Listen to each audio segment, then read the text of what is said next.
हाउज़बिल्लाहिमिनश्शैतानिर्रजीम बिस्मिल्लाहिर्रहमानिर्रहीम। अस्सलाम वालेकुम दोस्तों, वसीम राजपूत लाला एयर्स ऑनलाइन में हाज़िर खिदमत है।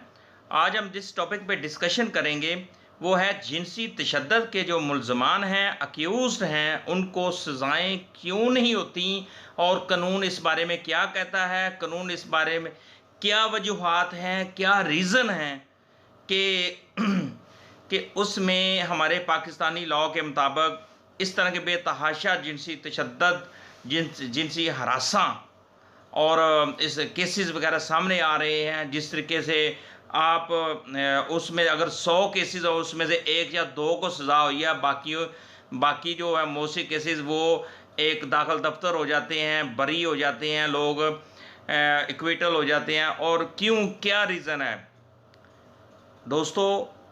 इसमें से कुछ 3 वजूहात हैं, 3-4, जिस वजह से हमारे माशरे के अंदर इंतहाई जो इस तरह के जो केसेस हैं जिनसी तशद्दुद के, वो काफ़ी तादाद में होते चले जा रहे हैं। रोज़ाना मीडिया पे देखते हैं, कभी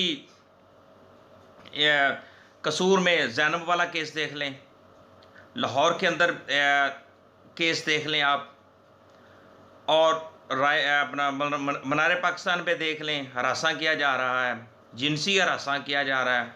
इसी तरीके से चुंग में दिलम, यानी कि पूरे पाकिस्तान के अंदर किसी ना किसी जगह पे जिनसी तशद्दुद के बेतहाशा केस है। मोटरवे वाला केस है, ये वो केस है जो हाईलाइट हुए हैं, जो मीडिया पे ओपन हुए हैं, और जो मीडिया पे हाईलाइट हुए हैं, और इन केसेस में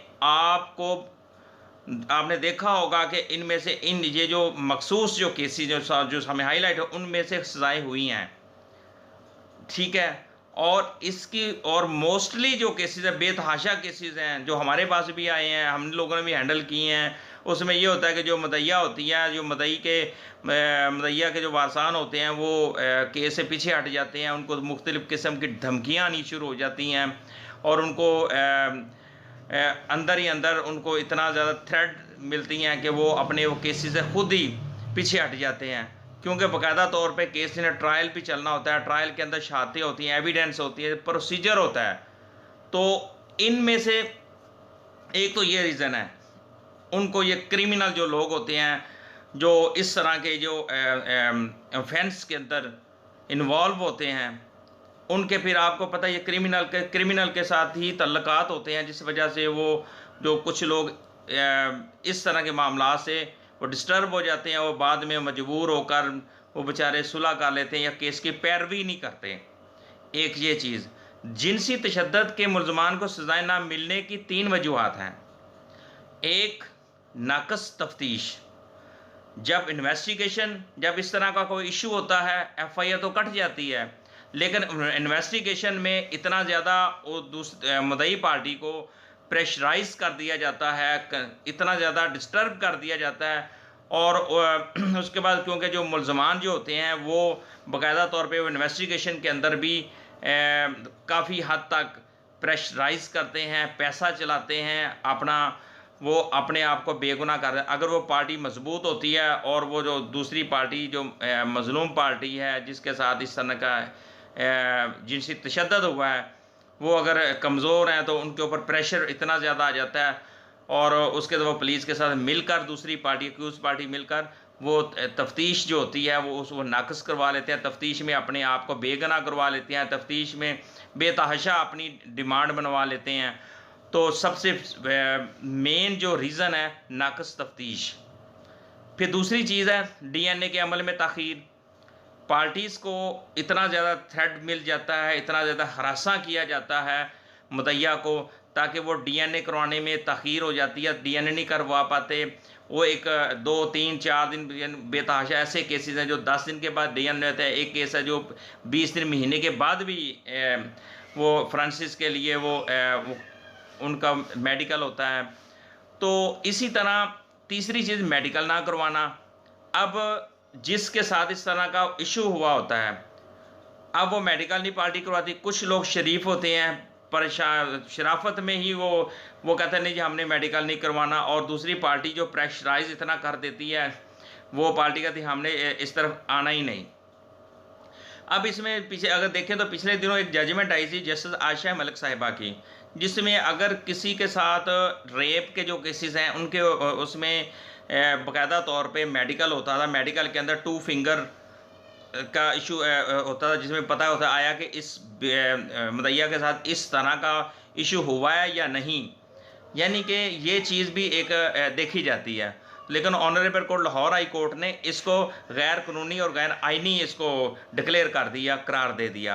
अब इसमें यह होगा कि अगर जिस औरत लड़की के साथ जिनसी तशद्दुद हुआ है तो और जिसके रेप हुआ है, तो वो अगर वो ये कह देती है और उसका ये जो टेस्ट है 2 फिंगर टेस्ट ये नहीं होगा, इसको गैर कानूनी इलीगल करार दिया गया है। अब ये 3 वजूहात हैं: नाकस तफ्तीश, DNA के अमल में तख़ीर, मेडिकल ना करवाना। जब फिर बाद में क्या FI तो हो गई, ट्रायल के अंदर ये जो शहादतें चाहिए होती हैं ये मिलती नहीं, और जिस वजह से मुलजमान जो होते हैं वो बाइज़्ज़त बरी हो जाते हैं, और वो किसी किस्म की documentary evidence, medically evidence, DNA evidence, नाकस तफ्तीश की वजह से वो बरी हो जाते हैं। मसलन मोटरवे पर जो ज़्यादती वाला मुलज़म जो वो तो सज़ा पा चुके हैं, और इसी दौरान आप साल की रिपोर्ट को देखें 369, 369, 370, 375 केसेस तकरीबन